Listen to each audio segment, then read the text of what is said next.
भक्तों हर हर महादेव। आइए रामायण पाठ्यक्रम में चौपाइयों का गायन करें, उनका भावार्थ समझें। पिछले भाग में हमने गाया कि भरत जी प्रभु श्री रामचंद्र जी का दर्शन करने के लिए चित्रकूट जा रहे हैं। साथ में उनकी माताएं हैं, गुरु हैं, गुरुपत्नी हैं और सेनाएं प्रभु के राजाभिषेक का सामान साथ लिए भरत चले जा रहे हैं और सिंहवेरपुर पहुंचते हैं, जहां वहाँ का राजा निषाद भरत जी की विभिन्न प्रकार से सेवा करता है।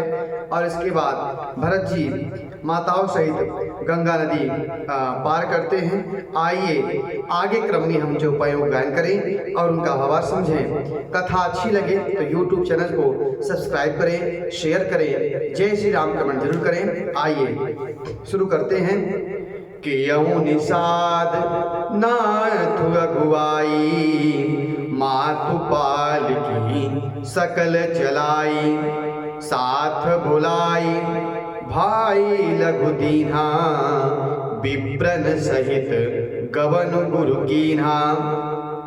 निषाद राज जी को आगे करके भरत जी ने जो पूरा दल था उसे आगे चला दिया। फिर इसके बाद माताओं की पालकियां चलाईं। छोटे भाई शत्रुघ्न जी को बुलाकर माताओं के साथ में रख दिया। फिर ब्राह्मणों सहित गुरु जी के साथ भरत जी ने गमन किया। आप सुर सरहि कीन्ह प्रणामू, सुमिरे लखन सहित सिय रामू, गबने भरत पया दिहि पाए, कोतल संग जानी डोरियाए। इसके बाद भरत जी ने माता गंगा को प्रणाम किया और इसके बाद लक्ष्मण सहित माता जानकी और प्रभु श्री रामचंद्र जी का स्मरण किया। और इसके बाद पैदल ही भरत जी वहाँ से आगे की ओर चल दिए। उनके साथ में कोई सवारी नहीं थी और उनका जो रथ था वह खाली चला जा रहा था। करहि सुसेवक बारहि बारा, होई अनाथ अश्व अवसा असवारा, राम पयादिहि पाय सिधाए, हम कह रथ गज बाजी बनाए। उनके उत्तम सेवक भरत जी से बार बार कहते हैं कि हे नाथ आप घोड़े की सवारी कर लीजिए, पर जवाब देते हैं कि श्री रामचंद्र जी तो पैदल ही गए, तो हमारे लिए हाथी घोड़े ये सब क्यों बनाए हैं।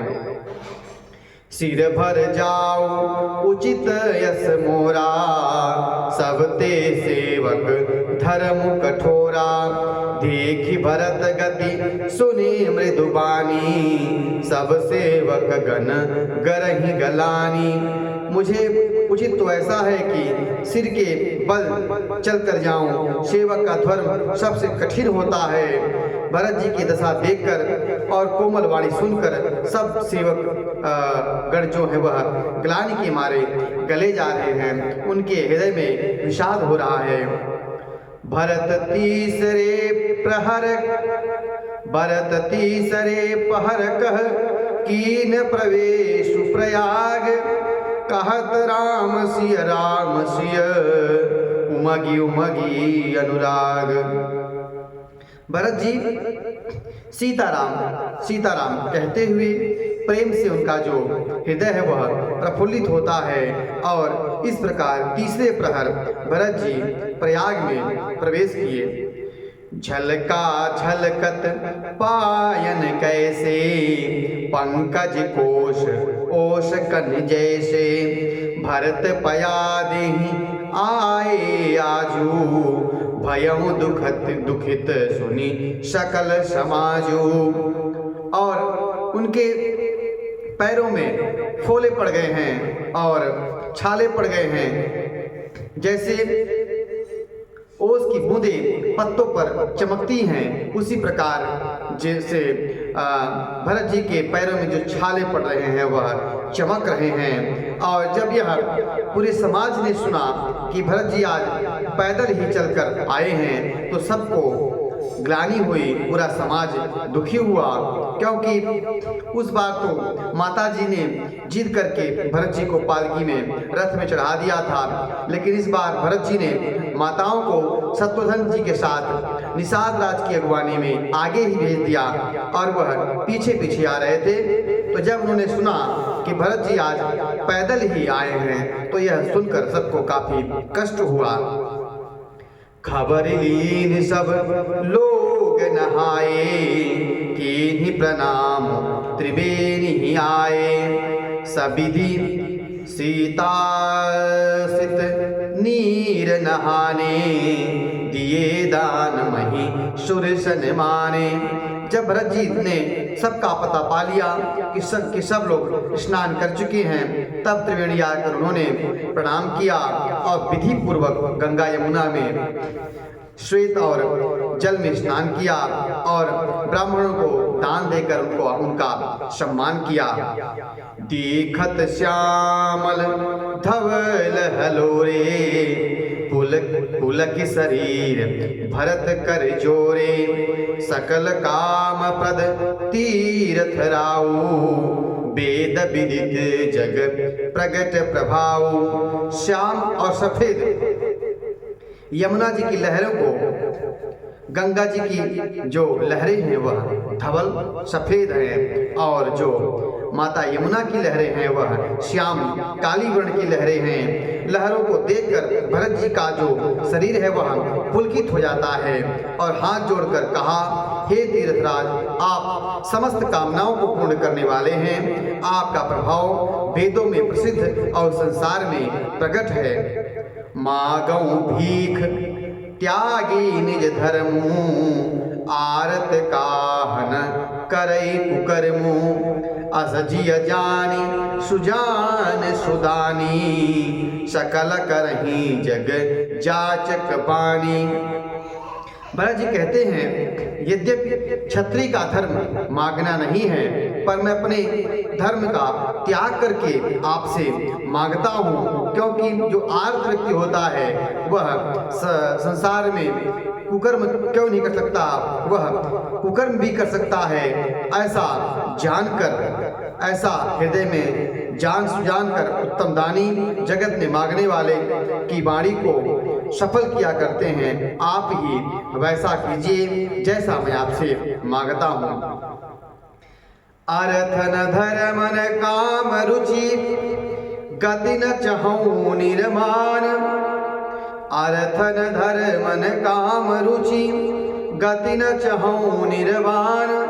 जन्म जन्म रति राम पद, यह वरदान नयान।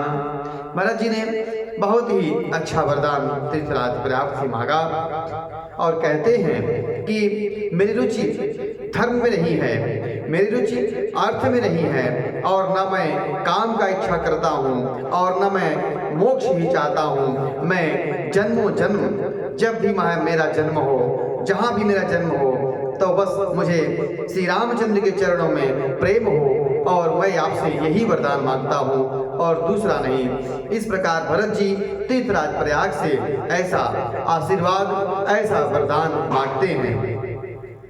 जानहु राम कुटिल करि मोही, लोग कहत गुर साहिब द्रोही। सीताराम चरण रति मोरे, अनुदिन बढ़ई अनुग्रह तोरे। स्वयं श्री रामचंद्र जी भले मुझे कुटिल समझे, लोग मुझे गुरुद्रोही एवं स्वामी द्रोही भले ही कहें, पर सीताराम के चरणों में मेरा प्रेम आपकी कृपा से दिन प्रतिदिन बढ़ता रहे। जलतु जन्म भरी सुरति विसारहूँ, जाचत जलोपबि पाहन डारहूँ। चातक उरटनी घटे घट जाई, बढ़े प्रेम सब भांति भलाई। मेघ चाहे जन्म भर चातक की सुधि भुला दे और जल मांगने पर वह चाहे ब्रज और पत्थर ही गिरावे,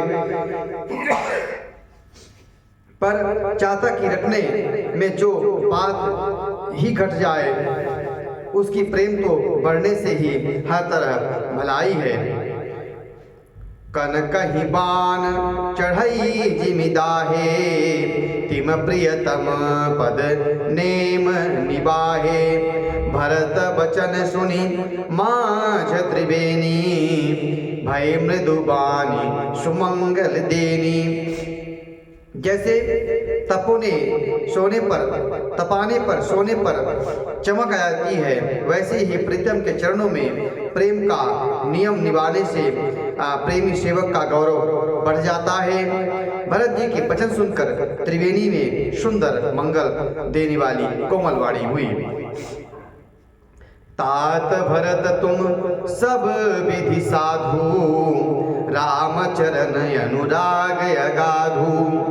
बादि गलानी करहु मन माही, तुम सम राम ही को प्रिय नाही। त्रिवेणी से संगम से बड़ी कोमल और मीठी आवाज में वाणी पैदा हुई और उसमें से आवाज आई, हे तात तुम सब प्रकार से साधु हो, श्री रामचंद्र जी के चरणों में तुम्हारा अगाध प्रेम है, तुम व्यर्थ ही मन में ग्लानि कर रहे हो और श्री रामचंद्र जी को तुमसे बढ़कर कोई प्रिय नहीं है।